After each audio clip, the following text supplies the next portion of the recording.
Hello students, ఎలా ఉన్నారు? Welcome to APL academy lecture number 7. ఈరోజు లెక్చర్లో మనము ఎలక్ట్రిక్ ఫీల్డ్ ఇంటెన్సిటీ గురించి డిస్కస్ చేయబోతున్నాం.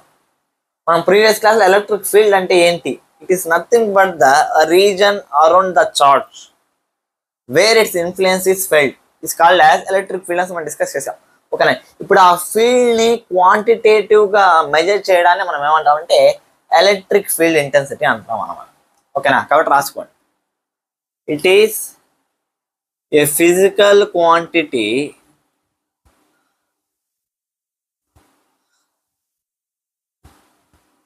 that defines electric field quantitatively. ఇప్పుడు ఇది ఒక ఫిజికల్ క్వాంటిటేటివ్గా డిఫైన్ చేస్తుంది అంటున్నాము. ఓకేనా, అన్నప్పుడు దీనికి ఒక మ్యాథమెటికల్ డెఫినేషన్ అంటూ ఉండాలన్నమాట. అంటే ప్రాపర్గా ఎలక్ట్రిక్ ఫీల్డ్ ఇంటెన్సిటీ అంటే ఏంటి ప్రాపర్గా డిఫైన్ చేసేటట్టు ఉండాలన్నమాట. ఆ డెఫినేషన్ ఏంటి దాని గురించి ఒకసారి డిస్కస్ చేద్దాం. చూడండి, electric field intensity at any point is defined as force applied. Simple ఇక్కడ ఫోర్స్ అంటే ఎలక్ట్రిక్ ఫోర్స్ అనమాట. Electric force applied by a charged body. ఒక బాడీ అయినా కావాలి, సిస్టమ్ ఆఫ్ చార్జెస్ అయినా కావచ్చు అనమాట. By a charged body on a unit positive test charge. Simple చెప్పాలంటే ఎలక్ట్రిక్ ఫీల్డ్ ఈ బార్తో డినోట్ చేస్తాం. ఈ bar equals to F E by Q naught అన్నమాట. సరే కదా, అంటే ఫర్ ఎగ్జాంపుల్ ఒక చార్జ్డ్ బాడీ తీసుకున్నాం ప్లస్ క్యూ అనేసి. ఓకేనా, ఇది తన యొక్క ఫీల్డ్ రీజన్. ఇక్కడ మనం ఏం చేస్తామంటే తన యొక్క ఫీల్డ్ రీజన్లో ఒక చార్జ్ని ప్లేస్ చేస్తాము. ఓకేనా, ఇప్పుడు దీనిపైన ఎంత ఫోర్స్ అనేది అప్లై చేస్తుంది ఆ పర్టికులర్ ఆ పాయింట్ దగ్గర, ఫర్ ఎగ్జాంపుల్ పి అనే పాయింట్ దగ్గర ప్లేస్ చేసాం. ఓకేనా, క్యూ నాట్ అనే ఛార్జ్. ఓకేనా, ఈ ఛార్జ్ యొక్క మ్యాగ్నిట్యూడ్ ఎంత ఉంటుందంటే ఇక్కడ చూడండి, on a unit positive test అంటే దీని యొక్క వాల్యూ వచ్చి మనము 1 లాగా తీసుకుంటాం అనమాట. ఓకేనా, అక్కడ మనం ఛార్జ్ ప్లేస్ చేసినప్పుడు దానిపైన ఇది ఎంత ఫోర్స్ అనేది అప్లై చేస్తుంది దాన్ని మనం ఏమంటామంటే ఎలక్ట్రిక్ ఫీల్డ్ ఇంటెన్సిటీ అంటాం. అంటే కరెక్ట్ ఇక్కడ మనం దేని గురించి మాట్లాడతామంటే టెస్ట్ ఛార్జ్ గుర్తుతో మనకు పని లేదు. ఓకేనా, మనకు కేవలం దీంతోనే పని ఉంటుంది అనమాట. ఎందుకంటే ఇప్పుడు జనరల్గా ఇప్పుడు చూడండి, మనకు ఫోర్స్ అనే కాన్సెప్ట్ ఉంది. ఫోర్స్ మనకేం చెప్తుంది, ఫర్ ఎగ్జాంపుల్ 2 చార్జెస్ తీసుకున్నా, Q1 Q2. ఒకవేళ 2 పాజిటివ్ అనుకోండి, ఇది దీనిపైన రిపల్షన్ ఫోర్స్ అప్లై చేస్తుంది, ఇది దీనిపైన కూడా రిపల్షన్ ఫోర్స్ అప్లై చేస్తుంది. If the distance between 2 charges is R, the force is given by F equals to KQ1 Q2 by R². అంటే మనకు ఫోర్స్ తెలియాలంటే ఖచ్చితంగా 2 చార్జెస్ కూడా తెలియాలి. ఓకేనా, ఇప్పుడు ఫర్ ఎగ్జాంపుల్ ఈ చార్జ్ వచ్చి హెవీ చార్జ్ అనుకోండి, ఈ చార్జ్ దానికంటే తక్కువ అనుకోండి. ఓకేనా, ఫర్ ఎగ్జాంపుల్ ఈ చార్జ్ వాల్యూ వచ్చి 10 కూలమ్స్ అనుకో, ఈ చార్జ్ వాల్యూ వచ్చి 1 కూలమ్ అనుకో. ఇప్పుడు నాకు చూడండి, ఈ చార్జ్ దీనిపైన ఎంత ఫోర్స్ అప్లై చేస్తుందంటే ఈ ఫార్ములా సబ్స్టిట్యూట్ చేస్తాం, సమ్ వాల్యూస్ అలా చెప్తాం. అదే ఈ చార్జ్ దీనిపైన ఎంత ఫోర్స్ అప్లై చేస్తాం సేమ్ ఫార్ములా అప్లై చేస్తాం, మనకు సేమ్ వాల్యూ వస్తుంది అనమాట. క్లియరా, అంటే ఈ చార్జ్ దీనిపైన ఎంత ఫోర్స్ అప్లై చేస్తుందో ఈ చార్జ్ కూడా దీనిపైన అంతే ఫోర్స్ అప్లై చేస్తుంది. అంటే ఫోర్స్ అనేది 2 బాడీస్ యొక్క కంట్రిబ్యూషన్ అన్నమాట. 2 చార్జెస్ యొక్క కంట్రిబ్యూషన్ మనం చెప్పాలనుకుంటే మీకు సింపుల్గా అర్థమయ్యేటట్టు, ఏం సరే ఏమో చెప్తున్నారు అనుకోకుండా మీకు సింపుల్గా అర్థమయ్యేటట్టు చెప్తాను. చూడండి, ఇప్పుడు ఫర్ ఎగ్జాంపుల్ మనం న్యూటన్ది తీసుకున్నాం. న్యూటన్ చెట్టు కింద అనుకున్నప్పుడు యాపిల్ పండు కింద పడింది అనమాట. క్లియరా, ఇప్పుడు న్యూటన్కి వచ్చిన డౌట్ ఏంటంటే యాపిల్ ఎందుకు కింద పడింది, యాపిల్ ఎందుకు కింద పడింది? గ్రావిటేషనల్ ఫోర్స్ డౌన్వర్డ్ డైరెక్షన్ లో యాక్ట్ అవుతుంది కాబట్టి యాపిల్ కింద పడింది అనమాట. ఓకేనా? అదే ఫోర్స్ మనకు తెలియాలంటే గ్రావిటేషనల్ ఫోర్స్ gm1 m2/r².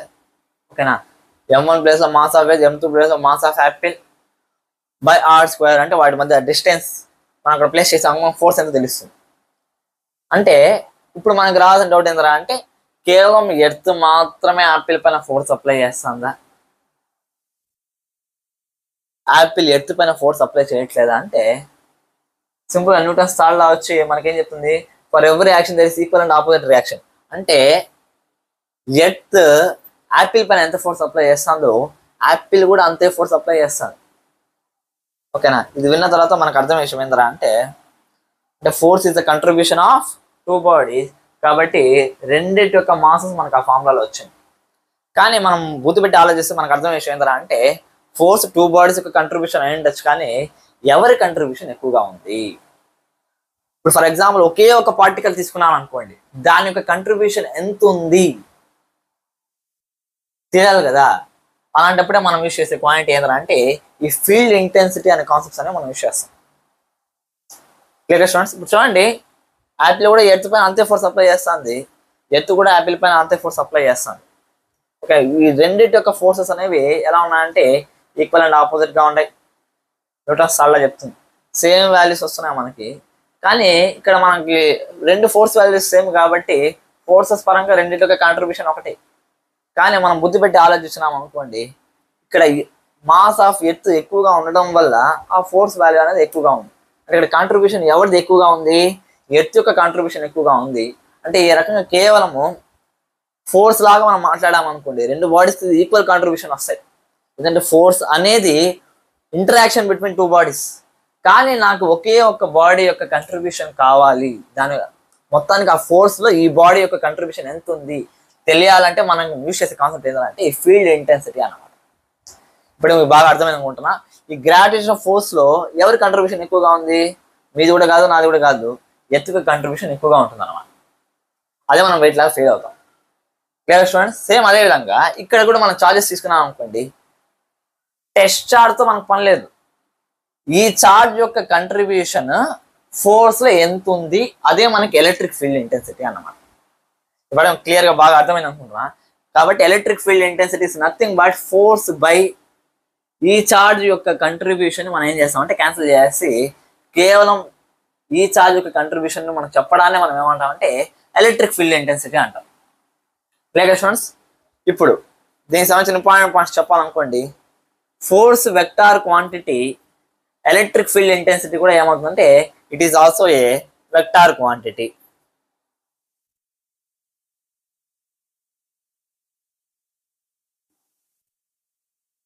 ఇప్పుడు దీని యొక్క ఎస్ఐ యూనిట్స్ గురించి మాట్లాడదాం.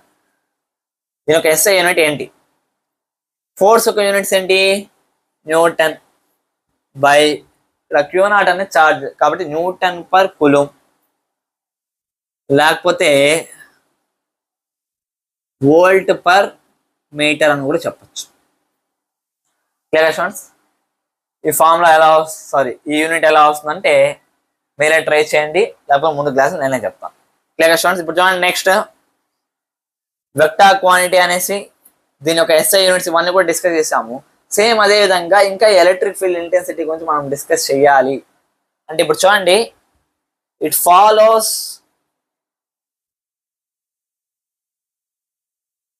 Principal of superposition. Already ఇది మనం డిస్కస్ చేసాం. ప్రిన్సిపల్ ఆఫ్ సూపర్ పొజిషన్ అంటే ఏంటి? For example 2 or more charges ఉన్నాయి. For example Q1, Q2, Q3 ఈ రకంగా Qn చార్జెస్ తీసుకున్నాను నేను. ఓకేనా? ఎలక్ట్రిక్ ఫీల్డ్ ఈ అన్ని చార్జెస్ వల్ల ఈ పాయింట్ P దగ్గర ఎలక్ట్రిక్ ఫీల్డ్ ఎంత ఉంటుంది నాకు తెలియాలి.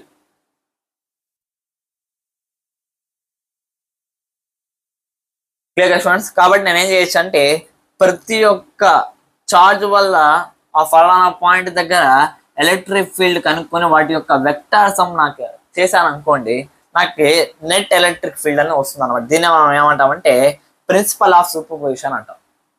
Clear students? E bar equals to E1 bar plus E2 bar plus E3 bar and so on plus En bar. అంటే ప్రతి ఒక్క చార్జ్ వల్ల ప్రతి ఒక్క పాయింట్ దగ్గర ఆ పాయింట్ దగ్గర ఎలక్ట్రిక్ ఫీల్డ్ ఇంటెన్సిటీ ఎంత ఉందో కనుక్కొని వీటన్నిటిని వెక్టార్ సమ్ చేసామనుకోండి, నాకు ఈ అన్ని చార్జెస్ వల్ల వచ్చే నెట్ ఎలక్ట్రిక్ ఫీల్డ్ ఇంటెన్సిటీ ఆ పాయింట్ దగ్గర నాకు తెలుస్తుంది అనమాట. Clear students? అంటే ఎలక్ట్రిక్ ఫీల్డ్ ఇంటెన్సిటీ మీకు దీన్ని బట్టి డెఫినేషన్లో ఉందన్నమాట. మీకు దీన్ని బట్టి అర్థం అవ్వాల్సిన విషయం ఏదైనా అంటే electric field intensity at any point అని రాశాను ఇక్కడ. అట్ ఎనీ పాయింట్ అంటే మీనింగ్ ఏంటి?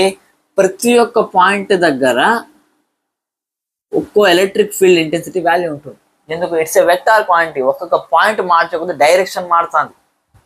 అంటే ఎలక్ట్రిక్ ఫీల్డ్ ఇంటెన్సిటీ కూడా మారినట్టే కదా లెక్క, డైరెక్షన్ మారినా సరే, ఎందుకంటే అది వెక్టార్ క్వాంటిటీ. ఓకేనా? ఒక్కొక్క పాయింట్ దగ్గర ఒక్కొక్క వాల్యూ ఉండొచ్చు, ఒక్కొక్క డైరెక్షన్ ఉండొచ్చు. ఓకేనా? ఆ ఒక్కొక్క పాయింట్ దగ్గర కనుక్కోవడమే ఈ ఎలక్ట్రిక్ ఫీల్డ్ ఇంటెన్సిటీ అనే కాన్సెప్ట్ అనమాట. అంటే ఆ చార్జ్ యొక్క కంట్రిబ్యూషన్, దానికి ఎలక్ట్రిక్ ఎఫెక్ట్స్ కనుక్కోవడమే ఈ electric field intensity. Clear students? ఇంతవరకు చెప్పిన పాయింట్స్ అన్నీ మీకు బాగా అర్థమైంది అనుకుంటున్నా. ఇప్పుడు చూడండి, ఫోర్స్ ఈక్వల్స్ టు ఈ bar equals to F bar by Q0 అని మనం డిస్కస్ చేసాం. ఓకేనా? అదే నాకు ఫోర్స్ కావాలనుకున్న F ఈక్వల్స్ టు ఈ బార్ ఇంటూ Q0. ఇదేందుకు ఒకసారి రాశారంటే దీనికి సంబంధించి కొన్ని పాయింట్స్ డిస్కస్ చేద్దాం. చూడండి, ఇప్పుడు ఈ ఫార్ములా మనకు వచ్చిందన్నమాట.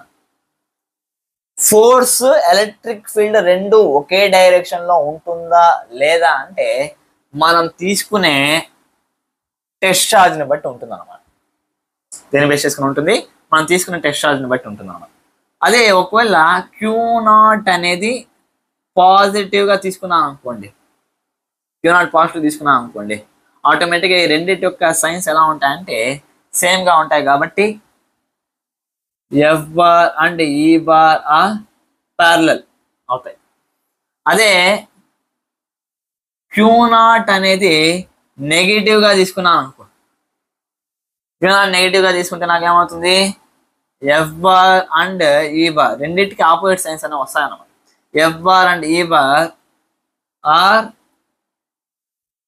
Anti parallel. Clear students? ఇది మనము ఎలక్ట్రిక్ ఫీల్డ్ ఇంటెన్సిటీకి సంబంధించి గుర్తుపెట్టుకోవాల్సిన పాయింట్స్ అనమాట. ఓకేనా? ఒకవేళ చార్జ్ కాన్స్టెంట్ గా ఉంది, మనం దేని యొక్క ఎలక్ట్రిక్ ఫీల్డ్ ఇంటెన్సిటీ గురించి మాట్లాడుతున్నామో ఆ చార్జ్ అనేది కాన్స్టెంట్ గా ఉంది. ఓకేనా? చార్జ్ కాన్స్టెంట్ గా ఉన్నప్పటికీ కూడా ఎలక్ట్రిక్ ఫీల్డ్ ఇంటెన్సిటీ చేంజ్ అయ్యే అవకాశం ఉందా సార్ అంటే ఖచ్చితంగా ఉంది. ఓకేనా? దాని గురించి చెప్తాను, రాసుకోండి. By changing charge distribution and లేకపోతే or by changing medium electric field intensity can also be changed. Clear students? అంటే చార్జ్ డిస్ట్రిబ్యూషన్ అంటే చార్జెస్ యొక్క ప్లేసెస్ ను చేంజ్ చేసి కూడా అదేవిధంగా వాటి ఈ చార్జెస్ మధ్య ఉండే మీడియం మనం చేంజ్ చేసి కూడా ఎలక్ట్రిక్ ఫీల్డ్ ఇంటెన్సిటీని మనం చేంజ్ చేయొచ్చు అన్నమాట. అంటే చార్జెస్ యొక్క వాల్యూస్ చేంజ్ చేయకుండా చూడండి, జస్ట్ చార్జెస్ యొక్క పొజిషన్స్ చేంజ్ చేసి కూడా ఎలక్ట్రిక్ ఫీల్డ్ ఇంటెన్సిటీని మనం చేంజ్ చేయొచ్చు. Clear students? మీకు బాగా అర్థమైంది అనుకుంటున్నా. ఇంకా దీనికి సంబంధించి ఇంకొన్ని ఇంపార్టెంట్ పాయింట్ డిస్కస్ చేద్దాం, రాసుకోండి.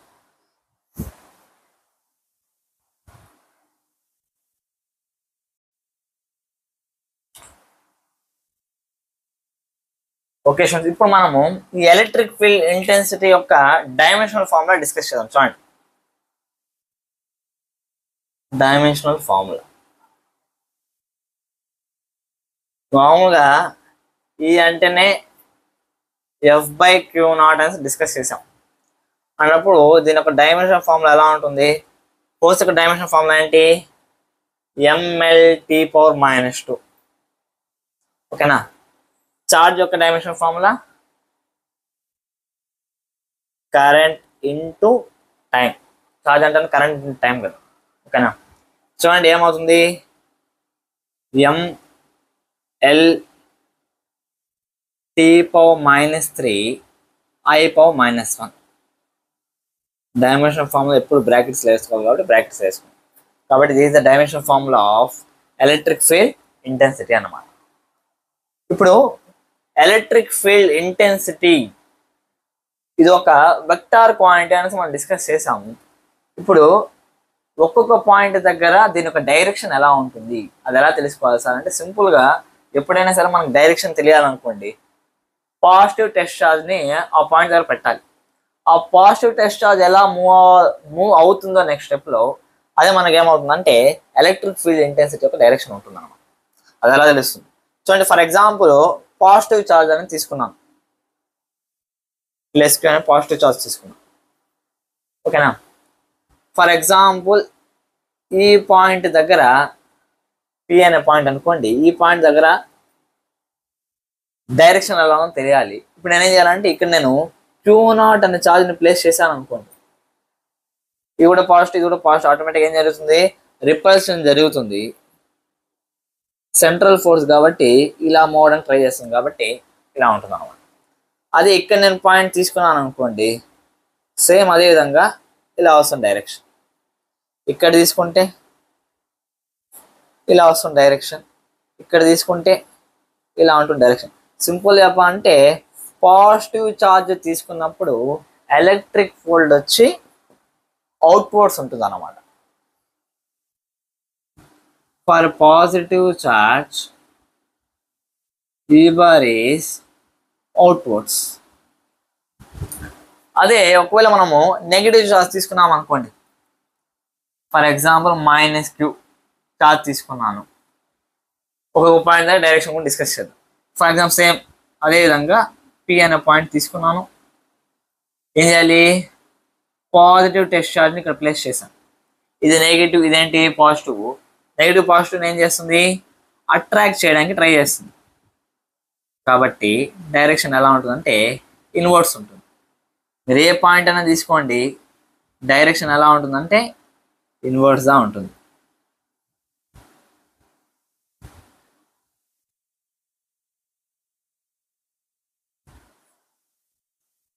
Clear students. కాబట్టి for negative charge electric field is inwards. గుర్తుపెట్టుకోండి, పాజిటివ్ ఛార్జ్కి అవుట్వర్డ్స్ ఉంటుంది, నెగిటివ్ ఛార్జ్ ఎలా ఉంటుందంటే ఇన్వర్డ్స్ ఉంటుంది అన్నమాట. అంటే ఇవి ఎలక్ట్రిక్ ఫీల్డ్కి సంబంధించిన కొన్ని ఇంపార్టెంట్ బేసిక్ పాయింట్స్ అన్నమాట. Clear students. ఇప్పుడు దీనికి సంబంధించి కొన్ని బేసిక్ ప్రాబ్లమ్స్ డిస్కస్ చేద్దాం. చూడండి.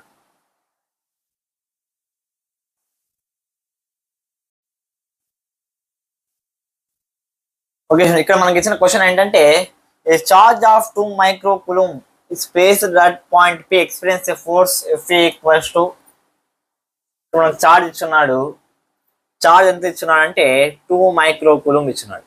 మైక్రో అంటే 10⁻⁻6 అని అర్థం. ఫోర్స్ వాల్యూ ఎంత ఇచ్చున్నాడు అంటే 2i cap minus 4j cap plus 10k cap ఇచ్చున్నాడు. ఓకేనా. Find electric field at point P. For example ఏదో చార్జ్ ఉందన్నమాట. ఓకేనా. పాయింట్ P దగ్గర స్టార్టింగ్ ఏం ప్లేస్ చేశా అంటే 2 microcoulomb ఛార్జ్ని ప్లేస్ చేశాడు. ఫోర్స్ ఎంత వచ్చిందంటే ఎంత వచ్చింది. అన్నప్పుడు ఇక్కడ ఎలక్ట్రిక్ ఫీల్డ్ ఎంతో కనుక్కోమన్నాడు. ఇప్పుడు చూడండి, ఎలక్ట్రిక్ ఫీల్డ్ ఫార్ములా ఏంటి, E equals to F/Q0. Q0 అంటే వాడు ఏ ఛార్జ్ ఇచ్చినాడు అనేసి అర్థం. ఓకేనా. F ఎంత 2i cap minus 4j cap plus 10k cap. Sorry, milli newtons ఇచ్చాడు. మిల్లీ న్యూటన్స్, మిల్లీ అంటే మీనింగ్ ఏంటంటే 10⁻³ అని అర్థం. 2i cap minus 4j cap plus 10k cap into 10⁻³ into 10⁻³ by Q0 value ఎంత ఇచ్చా అంటే 2 into 10⁻⁻6. Clear students? ఇప్పుడు చూడండి 2 టేబుల్తో క్యాన్సిల్ చేద్దాం. 1 2 5. కాబట్టి మొత్తం నాకు ఏమొస్తుందంటే I cap minus 2j cap plus 5k cap. ఇక్కడ 10⁻⁻6 ఉంది, 10⁻⁻3 ఉంది. ఇది పైకి వెళ్తే -3 + 6 నాకేమవుతుందంటే 10⁻3 అవుతుంది. కాబట్టి నాకు ఎలక్ట్రిక్ ఫీల్డ్ ఇంటెన్సిటీ నాకు ఎంత వచ్చిందంటే I cap minus 2j cap plus 5k cap 10⁻3 వచ్చింది అనమాట. ఇది ఒక వాల్యూ నాకు వచ్చింది అనమాట. Newton per coulomb. With units పాటు డిస్కస్ చేయాలండి. Okay, next also find electric force if -5 microcoulomb is placed at P. ఒకవేళ ఇదే పాయింట్ దగ్గర -5 మైక్రోకూలంబ్స్ ని ప్లేస్ చేస్తే దానిపై ఎంత ఫోర్స్ ఉంటుందో కనుక్కోమన్నాడు. కాబట్టి సింపుల్గా మనం ఏం చేయొచ్చు, మనకి ఈ వాల్యూ తెలుసు కాబట్టి F = EQ0. కాబట్టి సింపుల్గా P = ఈ వాల్యూ మనకి ఎంత వచ్చింది, I cap minus 2j cap plus 5k cap into 10⁻3. Q0 మనకి ఎంత ఇచ్చారంటే ఈసారి -5 మైక్రోకూలంబ్స్ అంటే -5 into 10⁻⁻6. అప్పుడు నాకేమొస్తుంది, ఈ -5 లోపల పంపిద్దాం. ఏమవుతుంది, -5 I cap minus into minus plus 10j cap minus into plus minus 5 5 25k cap. Next 10⁻3 ఏంది, 10⁻⁻6 ఏంది, ఏమొస్తుందంటే మొత్తానికి 10⁻⁻3 ఫోర్స్ యొక్క యూనిట్స్ న్యూటన్. Clear students? ఈ రకంగా మనం సాల్వ్ చేయాల్సి వస్తుంది. మనకి ఏది ఈ వాల్యూ వచ్చిందో, ఇప్పుడు ఫర్ ఎగ్జాంపుల్ చెప్తున్నాను, పాయింట్ దగ్గర నాకు ఎలక్ట్రిక్ ఫీల్డ్ ఇంటెన్సిటీ వాల్యూ నాకు ఎంత వచ్చిందంటే ఈ వాల్యూ వచ్చింది అనమాట. ఇప్పుడు నేను ఇక్కడ నుంచి ఛార్జ్ రిమూవ్ చేశాను అనుకో, ఈ వాల్యూకి ఏమవుతుంది చెప్పండి, ఈ వాల్యూ ఎలాంటి చేంజ్ అనేది రాదు. ఎందుకు చేంజ్ రాదు అంటే ఎలక్ట్రిక్ ఫీల్డ్ ఇంటెన్సిటీ అనేది దీని యొక్క కాంట్రిబ్యూషన్ ఆ పాయింట్ దగ్గర. ఇక్కడ నేను 2 మైక్రోకూలంబ్ పెట్టినా -5 మైక్రోకూలంబ్ పెట్టినా ఈ వాల్యూ చేంజ్ అవ్వదు, కానీ F value, force value change అవుతుంది. 2 మైక్రోకూలంబ్ పెట్టినప్పుడు ఈ వాల్యూ వచ్చింది, అదే -5 మైక్రోకూలంబ్ పెట్టినప్పుడు ఈ వాల్యూ వచ్చింది. అంటే మనకు సింపుల్ ఇదే ప్రాబ్లం అర్థమైపోతుంది. ఏంటంటే ఈ వాల్యూ అనేది కేవలం దీనిపైన మాత్రమే డిపెండ్ అవుతుంది, ఓకేనా. అదే ఫోర్స్ వాల్యూ వచ్చి రెండింటి యొక్క కంట్రిబ్యూషన్, కానీ ఎలక్ట్రిక్ ఫీల్డ్ ఇంటెన్సిటీ ఓన్లీ ఒక ఛార్జ్ యొక్క కంట్రిబ్యూషన్ అన్నమాట. ఈ పాటి మీకు ఫోర్స్కి ఎలక్ట్రిక్ ఫీల్డ్ ఇంటెన్సిటీ మధ్య డిఫరెన్స్ బాగా అర్థమైంది అనుకున్నా. ఇంకా మనం నెక్స్ట్ ఇదే తరహాలో ఇంకో ప్రాబ్లం చేద్దాం. చూడండి,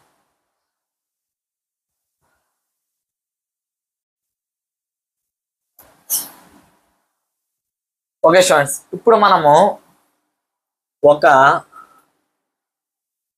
అప్లికేషన్ టైప్ క్వశ్చన్ డిస్కస్ చేద్దాం. చూడండి, ఫర్ ఎగ్జాంపుల్ ఒక చార్జెడ్ పార్టికల్ ఉంది, దాని ఒక చార్జ్ వచ్చి Q and it is having mass small m అన్నమాట. దీన్ని మనం ఏం చేసామంటే పైకి విస్తున్నాం విత్ వెలాసిటీ u అన్నమాట, and an angle θ with the horizon. Students, ఇప్పుడు ఒకవేళ ఎలక్ట్రిక్ ఫీల్డ్ అనేది డౌన్వర్డ్ డైరెక్షన్ లో ఉంటే కదా, మనం ఎప్పుడైతే దీన్ని విసిస్తే ఆటోమేటిక్గా ఏమవుతుంది, ఇది ప్రొజెక్టైల్ మోషన్ లో వెళ్తుంది. క్లియరా? ఎలా సార్? చూడండి, దీని మాస్ m ఉందన్నాం, ఒక ఆటోమేటిక్గా స్లాంట్గా త్రో చేసినప్పుడు గ్రావిటేషనల్ ఫోర్స్ కింద రావడం జరుగుతుంది. దాంతోపాటు ఎలక్ట్రిక్ ఫీల్డ్ కూడా డౌన్వర్డ్ డైరెక్షన్ ఉండడం కారణంగా అదేమవుతుందంటే ఈ పాత్రలు ట్రావెల్ అవుతుంది. ఇప్పుడు మనం చేయాల్సిన పని ఏంటంటే we need to find the time of flight to sound motion in a plane. గుర్తుకు రావాలన్నమాట. టైమ్ ఆఫ్ ఫ్లైట్ కనుక్కోవాలి. సేమ్ అదేవిధంగా స్పీడ్ అట్ హైయెస్ట్ పాయింట్, ఈ మొత్తం జర్నీలో హైయెస్ట్ పాయింట్ దగ్గర దాని యొక్క స్పీడ్ ఎంత ఉందో కనుక్కోవాలి. సేమ్ అదేవిధంగా మ్యాక్సిమం హైట్ కనుక్కోవాలి, దాంతోపాటు రేంజ్ కూడా కనుక్కోవాలి. ఈ 4 క్వాంటిటీస్ని కనుక్కోవాలి. ఎలా కనుక్కోవాలి అవును కూడా డిస్కస్ చేద్దాం. చూడండి, ఇప్పుడు నేనేం చేశానంటే దీన్ని ప్రొజెక్ట్ చేసాం యూ అనే వెలాసిటీతో ప్రొజెక్ట్ చేస్తే ఫస్ట్ దీని యొక్క వెలాసిటీని కాంపోనెంట్స్ లా స్ప్లిట్ చేద్దాం. ఓకేనా, ఈ పాయింట్ దగ్గర you cos theta, vertical direction ఎలా ఉంది యూ సైన్ థీటా ఉందన్నమాట. ఇక్కడ ఇనీషియల్ పాయింట్ దగ్గర మనం డిస్కస్ చేసాం. ఇంకా ఏమి చూడండి, ఇప్పుడు దీన్ని పైకి విసిరిన తర్వాత దీనిపైన యాక్టివ్ నెట్ ఫోర్సెస్ ఏవి అంటే చూడండి, ఎఫ్ నెట్ ఫర్ ఎగ్జాంపుల్ ఆ ఛార్జ్ ఇక్కడికి వచ్చింది అనుకో చెప్తున్నా, దీనిపైన ఏ ఫోర్సెస్ యాక్ట్ అవుతున్నాయి, MG which is acting downwards. ఇది positive charge, electric field downwards ఉంది అంటే ఇక్కడ నెగిటివ్ ఛార్జ్ ఉన్నట్టే కదా, గ్రౌండ్ లో నెగిటివ్ ఛార్జ్ ఉందనుకోండి ఓకేరా, అప్పుడే కదా ఎలక్ట్రిక్ ఫీల్డ్ డౌన్వర్డ్ డైరెక్షన్ ఉంటుంది. క్వశ్చన్ ప్రకారం వచ్చి ఎలక్ట్రిక్ ఫీల్డ్ డౌన్వర్డ్ డైరెక్షన్ ఉంది. ఇక్కడ మనం విసిరింది వచ్చి పాజిటివ్ ఛార్జ్, అంటే పాజిటివ్ ఛార్జ్ పైన యాక్టివ్ ఫోర్స్ కూడా ఎలా ఉంటుందంటే డౌన్వర్డ్ డైరెక్షన్ లో ఉంటుంది. అంటే ఇది ఛార్జ్ అనుకుంటే ఎంజీ డౌన్వర్డ్ డైరెక్షన్ లో ఉంది, ఫోర్స్ కూడా డౌన్వర్డ్ డైరెక్షన్ లో ఉంది. క్లియర్ కదా, కాబట్టి ఎఫ్ నెట్ ఏమవుతుందంటే ఎంజీ ప్లస్ ఎఫ్ఈ అవుతుంది. ఎఫ్ నెట్ ఫార్ములా ఏంటి, mass into acceleration equals to MG plus F E. Electric field ఈ తీసుకుందాం, చార్జ్ క్యూ ఈ క్యూ. ఇప్పుడు నాకు యాక్సలరేషన్ కావాలి, A equals to MG plus EQ by M. కాబట్టి నాకు మొత్తానికి ఎఫెక్టివ్ యాక్సలరేషన్ నాకు ఏమొస్తుందంటే G plus EQ by M వస్తుంది.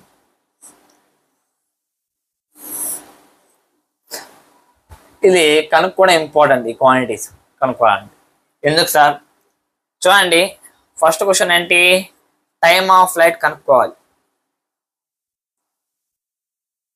ఆల్రెడీ ప్రొజెక్టల్ మోషన్ మనం డిస్కస్ చేసే ఉంటాము.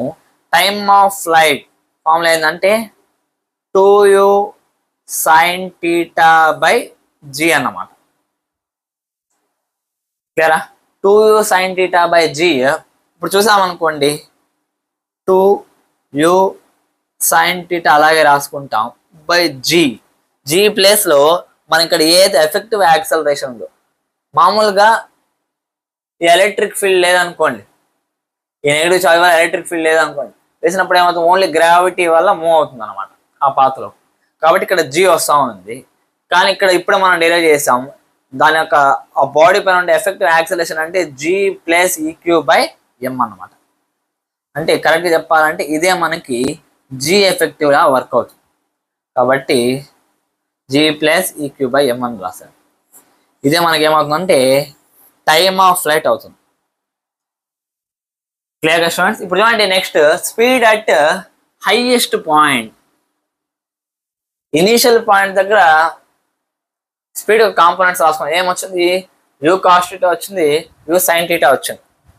ఓకేనా, ఇక్కడ మనం ఏదైతే యాక్సలరేషన్ డిస్కస్ చేసామో ఆ యాక్సలరేషన్ మనకి ఎఫెక్టివ్ యాక్సలరేషన్ ఏ డైరెక్షన్ ఉందంటే వై డైరెక్షన్ ఉంది. ఎందుకు, గ్రావిటీ డౌన్వర్డ్స్ ఉంది, ఎలక్ట్రిక్ ఫీల్డ్ కూడా డౌన్వర్డ్స్ ఉంది. అంటే మొత్తాన్ని ఎఫెక్టివ్ యాక్సలరేషన్ వచ్చి మనకు వై డైరెక్షన్లో ఉంది, డౌన్వర్డ్ డైరెక్షన్లో. కానీ యాక్సలరేషన్ మనకు హారిజాంటల్ డైరెక్షన్లో అస్సలు లేదు. కాబట్టి యూ కాస్ థీటా పైన ఎలాంటి ఇన్ఫ్లుయెన్స్ లేదు.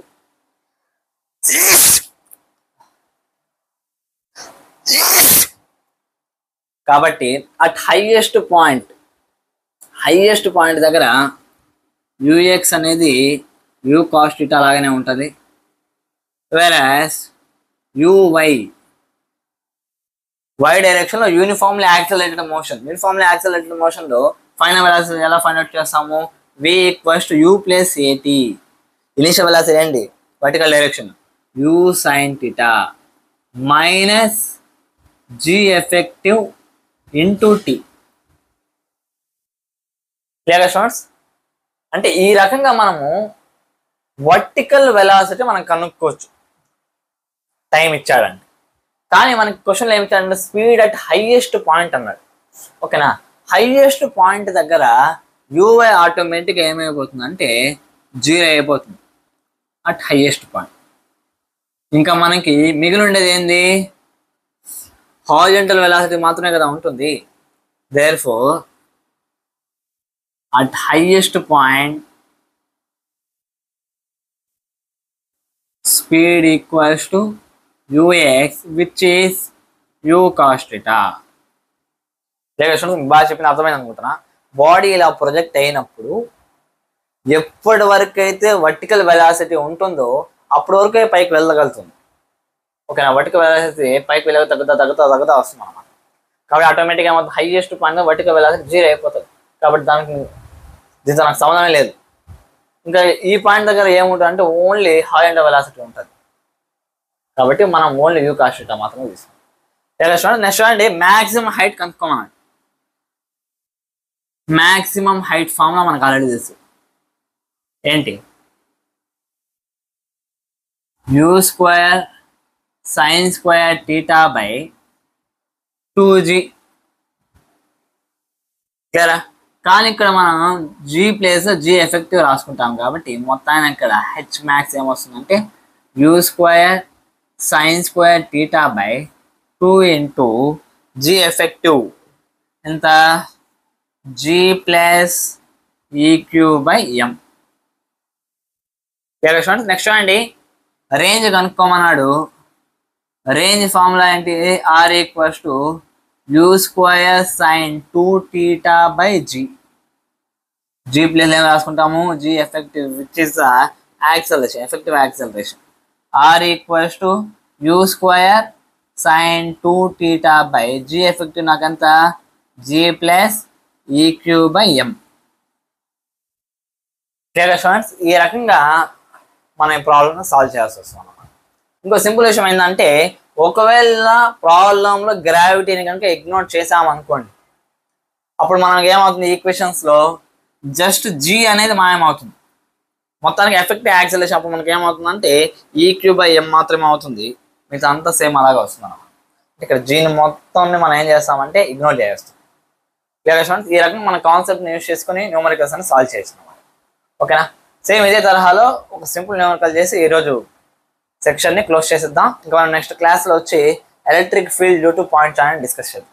Clear students? రాసుకోండి.